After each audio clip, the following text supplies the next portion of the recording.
Well, let's leave this sort of spinning stuff for a while and let's have a look at boat race type stuff. So just last weekend, I think the boat race took place. And here's a picture of typical configurations of rowers in a 4 and in an 8. And these configuration patterns are generally called rigs by people who row. And you can rig the boat however you wish. You don't have to go right, left, right, left, right, left, right, left.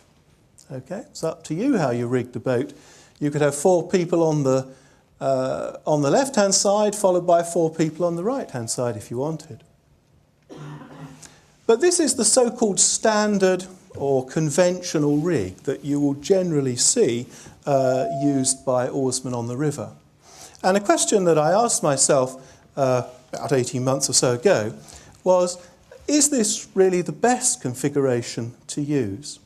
Well, if you think about it, it has a rather funny property. There is a hidden asymmetry in the problem because the person who is sitting at the front here, stroke, will have their oar on one side of the boat or the other. So there's a symmetry breaking. Now think about the forces involved. When you sit here with your oar and you pull, the oar touches the rowlock and a force is exerted on the boat by the oar pressing on the rowlock. And like all forces, it can be resolved into 2 perpendicular components. One, the biggest, is in the direction that you want to go, down there. But there's a perpendicular component to that. And during the first half of the stroke, when the oar is pushing on the rowlock, that force is towards the boat. But in the second half of the stroke, it roughly reverses and is away from the boat. As you know, the oar is no longer really pulling on the rowlock. That's the recovery phase. And then you start the next stroke. So what happens is that for each oarsman, there is an oscillating perpendicular force that's for half a stroke away from the boat, half a stroke towards the boat. So let's work out the overall moment of those forces about the end of the boat. Okay? So if we just have 4 rowers, for simplicity, then let's work out the moment of that perpendicular force. Okay, so if S is the distance from the rudder, where I'm going to take moments from the end of the boat to the stroke, let's call that S, and then the other oarsmen are a distance R apart. So that inward force minus N times S plus N times S plus R minus N times S plus 2R plus N times S plus 3R. So in the first half stroke, that's the total transverse moment on the boat. And you notice all the S's cancel out, okay, because it's a balanced boat with the same number of rowers on each side. But there's a net transverse force of twice the force from any one oarsman on the rowlock times the inter-rower spacing. And for the second half stroke, N changes sign and the moment on the boat is minus 2nr. So as each stroke is completed, there is this oscillating force on the boat, which will cause it to wiggle as it goes along, unless the cox counters it. Or if there's no cox, it's up to the stroke, really, to take countermeasures. So this is a waste of energy. If you could do without this wiggling force, you will go forward more rapidly. So the question is there another way of seating the rowers so that you don't have this constant transverse net moment? And so I tried to look at this systematically for any numbers of rowers. For the case of the 4, it turns out that there's one and only one way in which you can seat the rowers such that there is no transverse moment and no wiggle. And it's something that had been discovered experimentally in the late 1940s and early 1950s by the eventual Olympic gold medal winning Italian crew. And this is the configuration. So if you take moments about the end this time, minus ns plus ns plus r plus n times s plus 2r minus n times s plus 3r. You're already sort of seeing that this is an interesting little problem in finite series that will have a generalization. The s's never matter. You can set r equal to 1 and divide n off every term. And all you're asking is that if we take the numbers 1, 2, 3, 4 with 2 minus signs and 2 plus signs, how can we arrange them so the sum is 0? So it's a little problem in finite integer series. If we had 8 rowers, we'd have 4 plus signs and 4 minus signs. How do we combine them amongst the integers 1 to 8 so that we have a sum of 0? And you can prove all sorts of little theorems that it's only possible to get a sum of 0 if the number of rowers is divisible by 4, and so on. So this particular rig here, which is called the Italian rig after its sort of accidental discovery by the Italian crew in Lake Como in 1952, who set up their boat in this way early one morning when they were going to have to do a time trial, hoping that their coach would just call off the time trial because someone had been messing around with the boat. But he was rather annoyed to find the boat like this and told them that they were still going to have to row the time trial. And if they didn't beat the target time, 20 minutes later they were going to have to row it all over again. Well, not only did they beat the target time with this rig, they actually broke the course record on Lake Como. So they stuck with this rig, they won the European Championships and then eventually the Olympic Championships a few years later. If you move to 8, then if I apply the same logic, I found there were 4 and only 4 possible 0 moment configurations for our little idealized problem. Every row is assumed to be the same, and so on. So 2 are known, and the first one is just the previous example of the Italian 4 with another Italian 4 just glued on the end. So it's a series.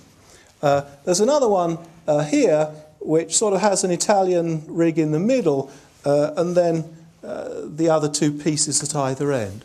And this was discovered by the German crews that dominated rowing after the Italians in the 50s and 60s. So Adam, their famous coach, really pioneered using this rig. But the other 2 rigs are new, okay, which had not been found before. And as you see, they're all just solutions of this little finite series problem. This sort of discovery caused lots of interest in the rowing world, and I sort of did interviews for the World Rowing magazine, and there were articles in Rowing Biomechanics about the details of this. You probably noticed that Oxford used a tandem one of these configurations last week when they won the varsity race. But they used one of the ones that were already known. I think it was the German one. And if we look here at the Olympic Games, I discovered after I'd done this that Canada used one of these rigs, again the German one I think it was, to win the gold medal in Beijing. But when we talked to their coach, he said he didn't do it for any of these mechanical reasons. He did it because they had some oarsmen who were extremely large. And by having this, I thought all oarsmen were extremely large, but this just gave some extra room for some people with some very, very long legs and arms not to run into other rowers. New Scientist sponsored some trials of the other 2 rigs, and if you're interested, if you look in New Scientist, you'll find there's a long article about it, and on their website there's a video and interviews of what happened with the Imperial College crews who tried out the other 2 rigs here. Here's the world record holder in the shot put, and this gentleman, Randy Barnes, is an American. He's put the shot 23.12 metres. He subsequently, naturally, banned for drug taking for several years. He still holds the world record for the shot, set a very, very long time ago. And most world records in these heavy events, particularly the women's events, really don't change for a very, very long time. And some of them people wonder whether they'll ever change, because the tests for drugs in heavy events are so much more stringent now. Well, let's have a look at the motion of a projectile like this. It's so heavy you don't have to worry about aerodynamic drag. And there are two surprises in this problem. Okay. The first thing, simple projectiles. Okay, at school you learn if you launch an object from the ground at speed v and you can treat it as a point particle and neglect air resistance at an angle theta, then this is the distance of flight, or the range. And if you want to maximise this, you want to maximise sine 2 theta, and you launch, therefore, when 2 theta is 90 degrees and theta is 45 degrees. Well, in practice, of course, shots are not launched from ground level. They're launched at some shoulder height of a very large man or woman who might well be 2 meters tall. And certainly when they extend their arm, they're going to be launching this object from 2 meters or so from above the ground.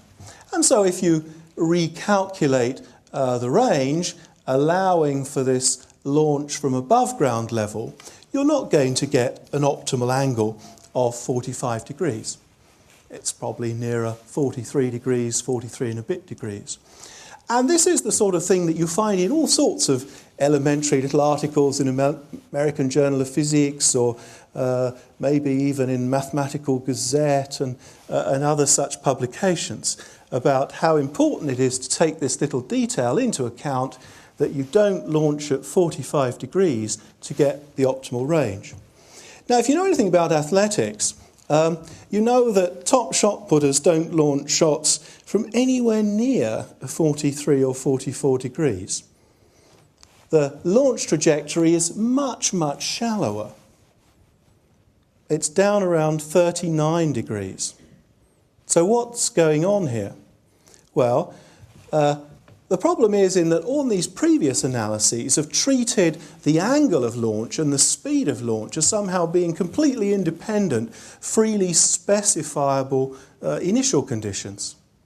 But if you've tried to lift anything heavy or to push it in the air, you will know that your strength is very, very different pushing things upwards to pushing things outwards or pushing things at an angle. So there's a great difference between the weight that you can push above your head and the weight that you can hold outstretched or that you can bench press. So if you look at some of the gym data, this is the typical experimental data for looking at lots of shot putters at the projection speed that they can obtain if they launch at some angle theta. And you can see that there's a definite systematic variation. So this problem of working out the maximum range is not quite so trivial. It's a constrained optimization problem. If you take this v of theta into account for the initial launch speed, then the problem you're interested in solving, what's the range against the projection angle, you've got a whole family of different possible curves here for different launch speeds, and you're interested in the maximum here. And the answer you get depends on how high a quality athlete you are, how large your V launch actually is. So for international athletes, you know, you're looking up at the 37, 38 degree type launch angle. So to get the right answer, to understand what's going on in the photographs of people like Randy Barnes, you've got to work just a little bit harder than simply projectiles being launched 2 meters from above the ground.